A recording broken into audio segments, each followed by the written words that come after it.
big news do you have for us? Well, what do you want to know? Everything. That's rather broad. Okay, let me start. How many episodes are you directing this season? Are you directing crossover? Well, it was kind of a split thing.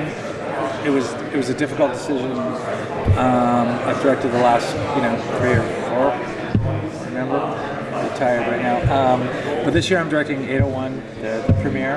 I'm directing 809, and I'm directing the series finale 810. The crossover is 808, and that'll be directed by Glenn Winter. So I just couldn't do both. It's just physically impossible. And it was a toss-up between that and that. But the series finale is, I'd actually rather be doing that. Has there been anything that you've really wanted to do that now you're like, oh, this is our final season, we've got to do it? A fight sequence or something, or... Always. And there's a laundry list of stuff. And every season, I go back to that list and I go, okay, I wanted to do this, or I did it. I was telling those folks in that direction, we only have a 42-minute broadcast time, whereas like Daredevil, they have a full hour. They can do a 10-minute one-er. I can't, because there has to be the rest of the episode, and it'll get chopped into bits, and we can't risk that. So we have to be very precise and surgical with how we deliver our action, for instance. So whenever we do something that we're really proud of, and then because of broadcast time, sometimes it gets cut, later, it's very disappointing. So whenever something that is spectacular that we really love gets cut, I always write it down and go, I'm coming back to this, I'm putting this in no matter what. So I'm continually doing that. I'm always like, what haven't I done? Let's try to outdo ourselves. And I've got literally a list on my phone of this, that. Maybe at the end we can have all of the cool cut scenes all just put together in one. That's something else we're discussing over there, was putting together a director's cut of all my episodes that I directed. I wanted the fans to see, what that would look like. Quite often, like I said, 42-minute broadcast time. Quite often, the episodes when the director's cut is delivered are like 10 minutes overtime. Sometimes 15 minutes overtime, sometimes 6 minutes overtime, but there's a lot that happens in 10 minutes in a television series that you don't get to see, and there's a lot of really, really cool moments and visuals and emotional stuff, scenes that have just never been seen by the public eye that I'd love for everyone to see.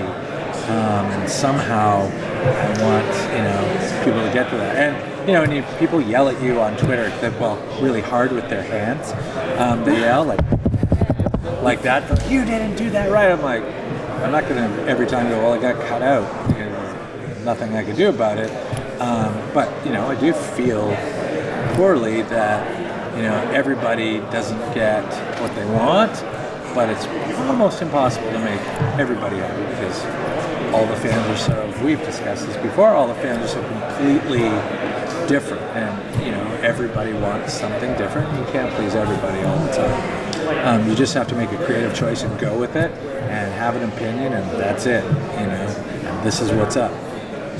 So I want to talk, because you've really been part of the heart that is Arrow since the first season. You started stunt player, and then you've gone up to producer and director. So talk about this journey you've been on for the last 8 years, and what are you going to miss about it? And what are you taking with you to your next project you're doing? Perseverance, I would say, is what I'll be taking with me. I started I came on, I was doing a movie in Cuba, got a phone call, hey, what would you do if you had a character that was like a CIA agent? He was kind of like James Bond, and he was an Olympic level athlete, and he was a world-class martial artist, and he could do parkour, like blah, blah, blah. How would you train him? And blah, blah, blah. I was like, oh, I do this. Anyway, and they said, where are you? I said, I'm in Cuba right now. And they're like, oh, well, give me a call when you get back. Okay. hi, how's it going? Hey, can you come down here right now? Next thing you know, I'm teaching Stephen martial arts and training him for the pilot. And they were like, oh, we can't have a fight choreographer on staff. And then David Nutter goes, we have to find a way to pay you. Let's put you in a scene. We'll break your neck and blah, blah, blah.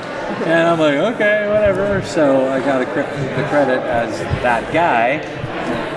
The first one he killed, basically. Yes, the first one he kills. You can't know my secret, and that's me. And then just stayed on as a fight choreographer. The original plan was to alternate fight choreographers, and then I started shooting. I went to Greg in season 2, and I was always talking to Mark about directing. I went to Greg in season 2, and he's like, okay, you want to direct? I really love what you've done and your contribution to the show. Give you an opportunity in season 4. And Greg Berlanti is a man of honor and a man of his word. And the next thing you know, I was. And they loved that first episode, and then another one. And, you know, the rest, as far as the producer situation happened, I have no idea how that went. They came to me and said, hey, well, we're thinking of making, I'm like, okay, thank you. Fantastic. And it has to do with the contribution to the show and the being the heart of the show, they tell me. As far as that goes, I feel, you know, very honored and very fortunate to have been put in this position. And I've never taken where I am for granted, whether it have been like a stuntman. I was David Duchovny's stunt double back on X-Files, and to this day now, like every day, no matter what I'm doing, I'm pinching myself going, wake up. Oh, no, I'm not waking up. Oh, okay, I guess this is real. And I'm just very, very fortunate, and I know it. So I try to live every day knowing that and being grateful, and that's all I can be.